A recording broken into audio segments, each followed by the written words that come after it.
আসসালামু আলাইকুম। ইন্নামা ইয়ামুরু মাসাজিদাল্লাহ মান আমানা বিল্লাহি ওয়াল ইয়াউমিল আখিরি ওয়া কামাস সালাতা ওয়া আতাজ যাকাতা ওয়া লাম ইয়াখশা ইল্লাল্লাহ ফাআসা উলাইকা আইয়াকুনু মিনাল মুহতাদিন।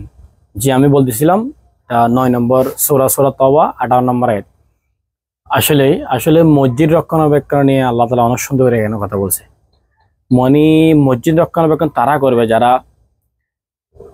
যারা আখিরাতের প্রতি বিশ্বাস স্থাপন করে, নামাজ কায়েম করে, যাকাত প্রদান করে, আল্লাহ ছাড়া কাউকে ভয় করে না। এইসব লোক হচ্ছে আল্লাহর হেদায়েতের পাত্রের মধ্যে রয়েছে।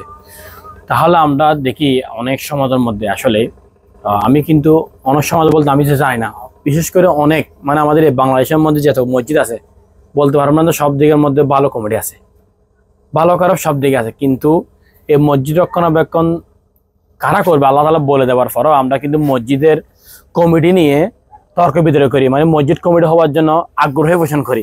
কাউকে দিতে না চাইলে সে মসজিদ কমিটি করার জন্য মারামারি পর্যন্ত করে। আমরা অনেক সময় দেখছিলাম মসজিদের টাকা পয়সা লেনদেন নিয়ে অনেক সময় মারামারি হয়। এবং আমি যেহেতু মসজিদ মাদ্রাসায় কাজ করি জানি, আমার মাথা আসে বলে বিভিন্ন মানুষের দেখি।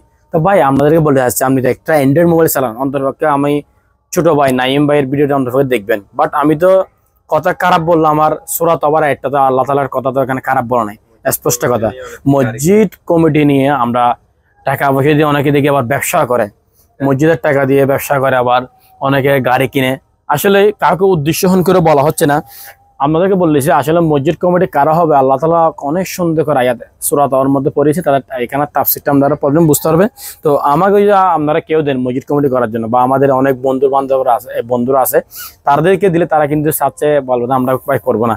বাট আমাদের করা উচিত, কিন্তু আমাদের কিন্তু সৎ লোকের আমরা যদি অসৎ লোককে মসজিদে দিয়ে সৎ লোকরা যদি পিছিয়ে যায় তাহলে দেখবেন অসৎ লোকরা কিন্তু এখানে টাকা পয়সার লেনদেনগুলো বাগাবাগি করে খেয়ে ফেলবে। এগুলো কিন্তু সেদিন কিয়ামতের ময়দানের মধ্যে জবাবদিহি করতে হবে। তো আমাদের যারা সদলোক আছে, সব বলতে নামাজ কালাম পড়ে সুদা মসজিদ থেকে চলে যায়, আমরা মনে করি ওনাদেরকে সদলোক না। ওয়ালাম ইয়াখশা ইল্লাল্লাহ, আল্লাহ ছাড়া কাউকে ভয় করবে না। সূরা তাওবার মধ্যে বলছে ওয়ালাম ইয়াখশা ইল্লাল্লাহ, তারা আল্লাহকে ভয় করবে। আল্লাহকে যারা ভয় করবে কিন্তু তারা কিন্তু সৎ পথে থাকতে হবে।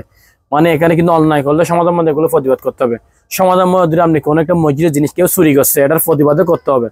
এগুলো সবগুলো প্রতিবাদ করতে পারলে আপনাকে আল্লাহকে ভয় করতে হবে। বাট আমরা যারা মসজিদ কমিটি আসবো, সামনে হব, বা আমাদের থেকে একদিন হতে হবে, মসজিদের দায়িত্ব পালন করতে হবে। আমাদের যারা মুরব্বীরা আছে তারাকে আজীবন করে, আমাদের যুবকদের যারা আছে তাদের নেতৃত্ব দিতে হবে একদিন মসজিদের সামনে। তো ঠিক আছে, ভিডিও শেয়ার করে দিবেন। বিশেষ করে যারা মোবাইল চালান অন্তর্পক্ষে ভিডিও দেখবেন। আমার এই স্টুডিও মেসের কারণে অন্তর্পক্ষে আপনারা বুঝতে পারবেন। আল্লাহ তাআলা সবাইকে হেদায়েত দান করুক এবং মসজিদের রক্ষণাবেক্ষণ সঠিকভাবে দায়িত্ব পালন করুক তৌফিক দান করুক। আজ সেখানে শেষ করছি। আস্তাগফিরুল্লাহ, আল্লাহ হাফেজ।